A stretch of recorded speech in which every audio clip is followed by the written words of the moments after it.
औज़ुबिल्लाहिमिनश्शैतानिर्रजीम बिस्मिल्लाहिर्रहमानिर्रहीम। स्टूडेंट्स, मेरा नाम अम्मादुद्दीन है और मैं एमएससी मैथमेटिक्स हूँ कराची यूनिवर्सिटी से। और इस कॉलेज के साथ मुंसलिक हुए मुझे 4 साल हो चुके हैं।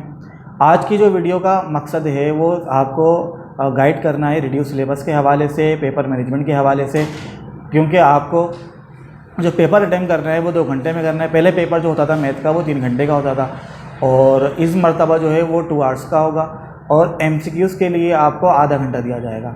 अब वो जो एमसीक्यूज़ का टाइम पीरियड होगा उसमें आपको 25 एमसीक्यूज़ अटेम्प्ट करने होंगे और एक एमसीक्यू के जो मार्क्स हैं वो 2 मार्क्स हैं। तो इसका मतलब ये हुआ कि जो 50 मार्क्स हो गए वो एमसीक्यूज़ के हो गए। तो इसी वजह से हमें एमसीक्यूज़ का जो पोर्शन है, जो शुरू के जो 30 मिनट्स होंगे वो बहुत इंपॉर्टेंट होंगे आपके पेपर के पॉइंट ऑफ व्यू से, क्योंकि अगर पहला ही सेक्शन आपका मिसहैंडल हो जाता है या आप अच्छे तरीके से उसको परफॉर्म नहीं कर पाते तो फिर बहुत ज़्यादा इशू हो जाएगा आपको बाकी के पेपर के लिए। क्योंकि जो एक मोटिवेशन होती है, जो टेम्पो होता है पेपर का, वो स्टार्ट में अगर ख़राब हो गया और आपको ये फील हो गया कि आपके जो मार्क्स हैं वो कम आएंगे या आपके एमसीक्यूज़ गलत हो सकते हैं, तो उससे क्या होगा कि आपको जो टेम्पो होगा पेपर को अटेम्प्ट करने का वो क्या हो जाएगा, डाउन हो जाएगा। तो अगर आपको पेपर अच्छा अटेम्प्ट करना है और आपको उसके अंदर ज़्यादा मार्क्स, मैक्सिमम मार्क्स की तरफ जाना है, तो जो एमसीक्यूज़ का पोर्शन है वो आपको अच्छा अटेम्प्ट करना होगा और कोशिश करनी होगी कि 25 के 25 एमसीक्यूज़ अटेम्प्ट हो जाएं और वो सही हो जाएं। उससे क्या होगा कि 50 मार्क्स आपको जो है वो मिल जाएंगे, क्योंकि एमसीक्यूज़ के अंदर या तो मार्क्स मिल जाएंगे या फिर मार्क्स क्या हो जाएंगे, वो कट जाएंगे। तो एमसीक्यू ज़्यादा मुश्किल नहीं आएंगे इस मरतबा। जो आपको करवाया गया काम, जो गूगल क्लासरूम पे हमने आपको असाइनमेंट्स अपलोड किए, इंशाल्लाह उसी में से सारा आएगा। और वो काम जो आपको क्लास में करवाया है, जो प्रीलिम के पेपर हैं, जो असाइनमेंट्स हैं, तो उसी में से सारा क्या हो जाएगा, कवर हो जाएगा। बहुत ध्यान से आपको एमसीक्यूज़ अटेम्प्ट करने हैं। अब सवाल ये आता है कि आप एमसीक्यूज़ अटेम्प्ट कैसे करेंगे। सबसे पहले क्या करना होगा आपको कि जब आपको एक क्वेश्चन पेपर मिलेगा एमसीक्यूज़ का, तो आपने उन एमसीक्यूज़ को देखना है और देखने के बाद आप उसमें से देखेंगे कि आपको कौन से आते हैं। तो कुछ 3 तरह के एमसीक्यूज़ पेपर में आ सकते हैं। एक एमसीक्यूज़ ऐसे होंगे जिसके अंदर कोई फॉर्मूला दिया हुआ होगा, जिसके अंदर कोई वैल्यू पुट करनी होगी या कोई डेफिनेशन होगी। तो वो एमसीक्यूज़ में आपको बिल्कुल टाइम नहीं लगेगा, आप देखते ही समझ जाएंगे इसका आंसर क्या है। तो सबसे पहले तो आपने वो वाले एमसीक्यू सेलेक्ट करने हैं जो आपको आते हों और जिनके अंदर टाइम कम लगता हो। कुछ एमसीक्यूज़ ऐसे होते हैं जिसके अंदर कोई फॉर्मूला अप्लाई करके वैल्यू पुट करते हो फिर उसका आंसर आता है, और बाज़ू का ऐसा होता है कि कोई फॉर्मूला दे दिया या कोई चीज़ ड्राइव करने के लिए आती है थोड़ी सी और फिर उसके बाद उसका रिजल्ट आता है। तो 3 तरह के जो है एमसीक्यूज़ पेपर में आ सकते हैं। आपको जो डायरेक्ट करने वाले होंगे जिनको देखते ही आपका आंसर मिल जाएगा, तो वो मेरे ख्याल से 10 to 12 एमसीक्यूज़ ऐसे होंगे जो फ़ौरन हो जाएंगे। कुछ एमसीक्यूज़ ऐसे होंगे जिसमें से आपको थोड़ा टाइम लगेगा और कुछ ऐसे एमसीक्यूज़ भी होंगे जिसमें आपको ज़्यादा टाइम लग सकता है, हार्डली 2 to 3 मिनट्स भी लग सकते हैं। तो पहले आपने उन एमसीक्यूज़ को अटेम्प्ट करना है या आपका फोकस उन एमसीक्यूज़ पे होना चाहिए जिनमें टाइम कम लग रहा है और आपका वो पोर्शन स्ट्रॉन्ग भी हो, आपको ईजिली आता हो। ऐसा ना हो कि आपको एमसीक्यूज़ तो आते हों लेकिन आप उस एमसीक्यूज़ पे ज़्यादा टाइम लगा दें जो आपको नहीं आता और उसकी वजह से जो एमसीक्यूज़ आते हैं आपसे वो भी ना हो पाए या फिर टाइम ख़त्म हो जाए, क्योंकि 30 मिनट्स के अंदर ही आपको वो तमाम एमसीक्यूज़ क्या करने हैं, कंप्लीट करने हैं। इसके बाद हम आते हैं सेक्शन बी पे। स्टूडेंट, सेक्शन बी में आपको 6 क्वेश्चन अटेम्प्ट करने होंगे और हर सवाल के जो नंबर होंगे वो कितने होंगे, वो 5 होंगे। अब वो आप कैसे अटेम्प्ट करेंगे। आज सेक्शन बी के अंदर आपके पास 3 तरह के सब सेक्शन होंगे और स्टार्ट आपने कहाँ से करना है। देखें, जो चैप्टर रिड्यूस हुए हैं हमारे पास फर्स्ट ईयर के सिलेबस में, वो कौन कौन से हुए हैं। वो चैप्टर 4 नहीं है हमारे पास, रिड्यूस हो गया। चैप्टर 5 रिड्यूस हो चुका है और चैप्टर 11 रिड्यूस हो चुका है। तो 10 चैप्टर हमारे पास रिमेनिंग बचे हैं। चैप्टर 1, चैप्टर 2, चैप्टर 3, 6, 7, 8, 9, 12 और 13। 10, 12 और 13। अब अगर हम शॉर्ट की बात करते हैं तो सेक्शन जो चैप्टर 1 है हमारे पास, 1 में से हार्डली एमसीक्यूज़ ही आते हैं। 2 एमसीक्यूज़ उसके अंदर से आ सकते हैं और शॉर्ट में उसमें से बहुत ही कम, एक आध बार ही कोई सवाल आया है पेपर में 15 सालों में, 20 सालों में, तो उसके चांसेस कम होते हैं। लेकिन अगर कोई सवाल पेपर में आया भी तो एक्सरसाइज 1.1 में जो लास्ट की क्वेश्चन है, क्वेश्चन नंबर 14 और क्वेश्चन नंबर 15, वहाँ से कोई पार्ट पेपर में आ सकता है। कार्टेशियन प्रोडक्ट का हो सकता है, डी मॉर्गन का सवाल पेपर में हो सकता है, तो ये यहाँ से बनेगा। अगर जब हम चैप्टर 2 की बात करेंगे तो चैप्टर 2 के अंदर हमारे पास एक्सरसाइज 2.1 रिड्यूस हो गई है। 2.2 और 2.3 में से एक सवाल इंशाल्लाह पेपर में लाजमी होगा। हैं भी वो सवाल आसान और इजीली आप कर भी लेंगे। चैप्टर 3 एक बड़ा चैप्टर है और चैप्टर 3 में हम 3.3, 3.4, 3.5, 3.6 और 3.8 हैं। तो जो शॉर्ट में आने वाले सवाल आते हैं वो उसमें 3.3 में से आ सकता है, 3.4 में से आ सकता है, 3.5 और 6 में से आ सकता है। 3.6 और 3.8 के कुछ सवाल जो है वो लॉन्ग में भी आते हैं और शॉर्ट में भी आते हैं।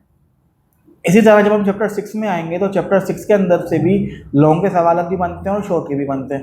तो कुछ सवाल जो हैं वो शॉर्ट में लाजमी होंगे और कुछ सवाल जो हैं वो लॉन्ग में होंगे। 7 में से सिर्फ शॉर्ट में सवाल आता है और 7 का जो है वो लॉन्ग में कोई सवाल नहीं आता। चैप्टर 7 में आपके पास 3 एक्सरसाइजेज हैं, 7.1, 7.2 और 7.3। 4 और 5 रिड्यूस हो गई हैं। तो 1 के अंदर जो है वो सिंपल परमुटेशन है, 7.2 में भी परमुटेशन है और 7.3 में कम्बिनेशन है। तो यहाँ से एक सवाल जो है पेपर में लाजमी होगा। चैप्टर 8 में स्टूडेंट्स, चैप्टर 8 में हमारे पास 8.1 है और 8.3 है। 8.2, 4 और 5 रिड्यूस हो गई हैं। यहाँ से 2 सवाल पेपर में होंगे लाजमी, 3 भी हो सकते हैं। शॉर्ट में हमारे पास 2 सवाल होंगे, एक 8.1 से होगा और एक 8.3 से होगा। इसी तरह लॉन्ग में भी 8.3 से एक सवाल होगा। तो चैप्टर 8 है भी आसान और आपको जो है वो फोकस भी करना चाहिए क्योंकि ये लॉन्ग भी कवर कर रहा है और ये शॉर्ट भी कवर कर रहा है। इसके बाद हम चलते हैं चैप्टर 9 पे। स्टूडेंट चैप्टर 9 छोटा सा चैप्टर है ट्रिग्नोमेट्री का और इसके अंदर हमारे पास कौन सी एक्सरसाइजेज हैं, 9.1 और 9.3। और इन दोनों से जो सवाल आते हैं वो शॉर्ट में आते हैं, उनमें से लॉन्ग में नहीं आते। 9.1 के जो स्टार्ट के सवाल जो स्टार्ट की क्वेश्चन हैं उसके अंदर कन्वर्जन दी गई है, रेडियन से डिग्री में, डिग्री से रेडियन में, या फिर एक फॉर्मूला यूज हुआ है S=R थीटा वाला। तो ये सवाल जो है MCQs में आ सकते हैं। और क्वेश्चन नंबर 8, 9, 10 और 11, ये 4 सवाल ऐसे हैं स्टूडेंट इनमें से एक सवाल पेपर में लाजमी होगा। तो आपने ज़रूर फोकस करना है इन चारों सवालों को। इनमें से एक सवाल जो शॉर्ट में होगा वो लाजमी होगा। इसके अलावा 9.3 में से सवाल पेपर में आ सकता है प्रूफ करने के लिए। अगर हम चैप्टर 10 की बात करें तो चैप्टर 10 से भी शॉर्ट में ही आएगा, लॉन्ग में नहीं आएगा। और 10 में हमारे पास जो एक्सरसाइजेज हैं वो 10.2 है और 10.3 है। इसके बाद हम आते हैं चैप्टर 12 पे।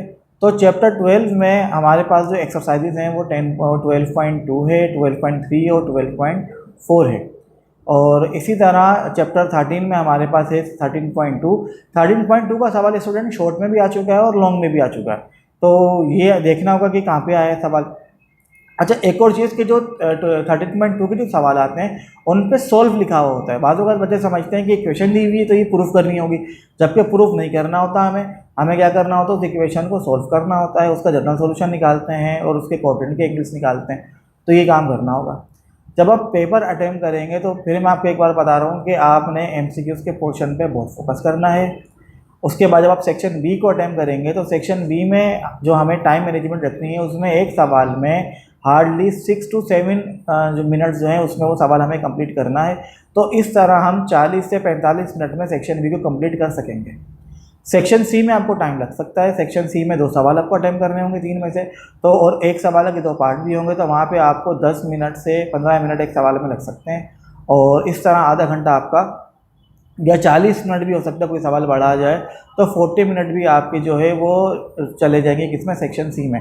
तो अगर हम 45 मिनट्स जो है सेक्शन बी को देते हैं और 35 to 40 मिनट सेक्शन सी को देते हैं और आधा घंटा हमारा MCQs को चला जाएगा, तो इस तरह जो टाइम ड्यूरेशन बनेगा वो 110 मिनट बनेंगे। यानी कि जो पेपर होगा आपका वो पेपर के टाइम से 10 मिनट पहले क्या हो जाएगा, कंप्लीट हो जाएगा। तो इस तरह आपके पास 10 मिनट लास्ट में बचेंगे पेपर को एक बार दोबारा गो थ्रू करने में। आप रिव्यू कर सकते हैं, अगर कोई मिस्टेक आपने की हो तो आप उसको भी सही कर सकते हैं। लेकिन अगर आप टाइम मैनेजमेंट का ख्याल नहीं रखेंगे तो आपका पेपर भी कंप्लीट नहीं होगा और इसके अलावा कि जो चीज़ आपको आती होगी आप वो भी अटेम्प्ट नहीं कर पाएंगे और जो आप अटेम्प्ट कर रहे होंगे जल्दी के चक्कर में उसको भी गलत करने के चांसेस क्या हो जाएंगे, बढ़ जाएंगे और मैथ में इस तरह फिर आपके नंबर जो हैं वो पूरे नहीं आ सकेंगे। तो जब आपने पेपर अटेम्प्ट करना है तो पेपर अटेम्प्ट करते हुए आपको बिल्कुल रिलैक्स रहना है, प्रेशर नहीं लेना पेपर का। जो चीज़ आपको आती हो चाहे सेक्शन बी में चाहे सेक्शन सी में, पहले आप वही अटेम्प्ट करेंगे जो सवाल आपको अच्छे आते हैं और एट द एंड आप उन सवालात को करेंगे जिन सवालों में आपकी प्रैक्टिस कम है या आपको सोचना पड़ जाए। तो पेपर में बिल्कुल आपने परेशान नहीं होना। पेपर आप जब जाएंगे तो बिल्कुल फ्रेश होकर जाएंगे। ऐसा ना हो कि पेपर में आपको नींद आ रही हो। और पेपर आपने अटेम्प्ट करना है। सेक्शन बी और सेक्शन सी जो है वो आपने पेपर्स के टाइम से 10 मिनट पहले ख़त्म करना है ताकि आपको एक बार गो थ्रू करने का टाइम मिल सके। स्टूडेंट्स, आज की जो वीडियो थी वो कंप्लीट हो गई है, तो बेस्ट ऑफ लक पेपर के हवाले से। अल्लाह हाफ़िज़।